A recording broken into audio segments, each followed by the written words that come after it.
ମୁଁ ଆପଣମାନଙ୍କର ପ୍ରିୟ ନୁହେଁ, ପ୍ରିୟ ହେବାକୁ ଇଚ୍ଛୁକ ମନେ କରୁଥିବା ଆପଣମାନଙ୍କର ଭଗିନୀ। ଭଗିନୀ ନୁହେଁ, ହତଭାଗିନୀ।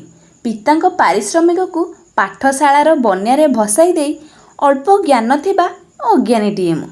ସଫଳତାର ସିଢ଼ି ଚଢ଼ୁଥିଲି, ହେଲେ ଶେଷ ପାହାଚରେ ପାଦ ଦେବା ଆଗରୁ ପୁଣି ତଳକୁ ଖସି ପଡ଼ିଥିବା ନିର୍ବୋଧଟିଏ ମୁଁ। ନିଜେ ସଫଳ ହେବା ପାଇଁ ପରିବାରର ସୁଖକୁ ଛଡ଼େଇ ନେଇଥିବା ସ୍ୱାର୍ଥୀଟିଏ ମୁଁ। ପାଠରେ ତ କିଛି କରିପାରିନି, ବୋଧହୁଏ ଶାଠରେ ମୁଁ ଆଗେଇ ଯାଇପାରିବି, ସମସ୍ତଙ୍କ ଜୀବନକୁ ପୁଣି ସୁଖମୟ କରିପାରିବି। ଏହି ଆଶା ନେଇ ମୁଁ ଆସିଛି ଆପଣମାନଙ୍କ ଗହଣକୁ, ଆପଣମାନଙ୍କ ଭଲ ପାଇବା, ସ୍ନେହ, ଶ୍ରଦ୍ଧା ଆଉ ଆଶୀର୍ବାଦ ଟିକେ ସାଉଁଟିବା ପାଇଁ। ଆଜିଠାରୁ ମୋର ପ୍ରତ୍ୟେକ ମୁହୂର୍ତ୍ତ ଆପଣଙ୍କ ସହିତ।